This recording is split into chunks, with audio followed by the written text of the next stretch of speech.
یہ غوث اعظم ہے۔ ایک مرتبہ خلیفہ بغداد نے ایک بہت بڑا جلسہ رکھا جس میں شہر کے بڑے امیر ترین انسانوں کو بلایا۔ اس میں کسی غریب کو آنے کی کوئی جرت نہیں تھی، کسی غریب کو دعوت نہیں دی، اور اس کے دعوت دینے کا طریقہ یہ تھا کہ اس نے کارڈ بنوایا اور کارڈ امیروں کے گھر پہنچا دیا اور اپنے چوکیدار سے کہہ دیا جس کے پاس یہ کارڈ ہو اسے اندر آنے دینا اور جس کے پاس کارڈ نہ ہو اسے باہر بھگا دینا۔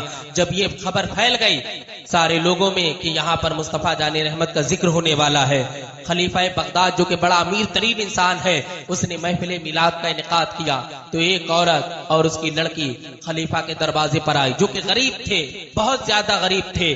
جب خلیفہ کے دربار نے دیکھا کہ یہ عورت آئی اور اس کے ساتھ اس کی لڑکی ہے، کہا کہاں جا رہے ہو؟ کہا ہم اندر جائیں گے۔ کہا تمہارے جسم سے بدبو آ رہی، غریبوں کا اندر دخل نہیں ہے، تم اندر نہیں جا سکتی ہو۔ تو اس نے کہا ہمیں اندر جانے کی اجازت دیجیے، ہمیں منع کیوں کر رہے ہو؟ تو اس نے کہا کہ یہ امیروں کی محفل ہے، اس میں صرف امیر جاتے ہیں۔ تو لڑکی نے کہا سرکار تو غریبوں کے بھی ہیں، ہم بھی سرکار کا ذکر سننا چاہتے ہیں۔ دربان نے کہا بھاگ جاؤ، مگر لڑکی کی ماں نے اصرار کیا تو اس نے ایک ایسا گدا مارا جو اس کے سینے پر لگا اور وہ غش کھا کر زمین پہ گر گئی۔ لڑکی بولی امی جان ہم لوگ غریب ہیں، یہ ہماری نہیں سنے گا، چلو اپنے گھر پر چلتے ہیں۔ لڑکی گھر پر اپنی ماں کو لاتی ہے، بھیگی بھیگی پلکوں سے انہوں نے پورا سفر طے کیا۔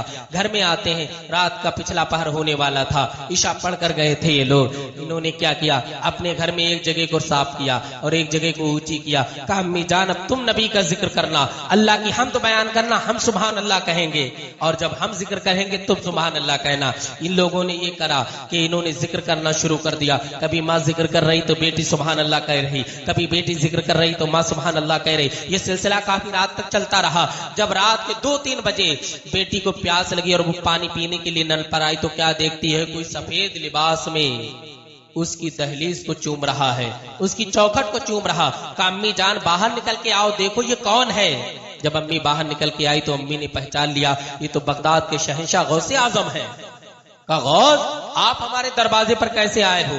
یہاں تو کوئی آتا ہی نہیں، اور صرف آنا ہی نہیں تم تو ہماری چوکھٹ کو چوم رہے۔ تو غوث اعظم نے ارشاد فرمایا اے خاتون میں تیری چوکھٹ کو نہیں چوم رہا، ابھی اس چوکھٹ سے جناب محمد رسول اللہ تمہارا ذکر سننے کے لیے گئے ہیں، اور کافی دیر سے سرکار تمہارا ذکر ملاحظہ کر رہے۔ اگر خلیفہ بغداد نے بھگا دیا تو کیا ہوا، مگر مصطفیٰ جان رحمت تو تمہارا ذکر تمہارے گھر میں سننے کے لیے آ گئے۔ تو یہ مقام ہے غوث اعظم کا کہ غریبوں کی دہلیز چوم رہے ہیں، اور اس دہلیز کو جس پہ مصطفیٰ کے قدم مبارک لگے ہوں۔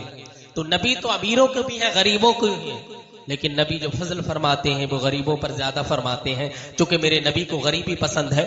حضور سیدنا غوث پاک رضی اللہ تعالیٰ عنہ کو غریبی پسند ہے۔ آپ کا ظاہری لباس تو بہت قیمتی ہوتا تھا، مگر اندر آپ ٹاٹ پہنتے تھے، پیوت لگے کپڑے پہنتے تھے، اس لیے کہ غربت کو سارے اولیاء اللہ سے پیار ہے، اور سارے اولیاء اللہ کو غربت سے پیار ہے۔ انہیں غریبی پسند ہے، انہیں دکھاوا شور شرابہ ریاکاری بالکل پسند نہیں ہے۔ وہ اللہ کے ہو جاتے ہیں، کائنات ان کی ہو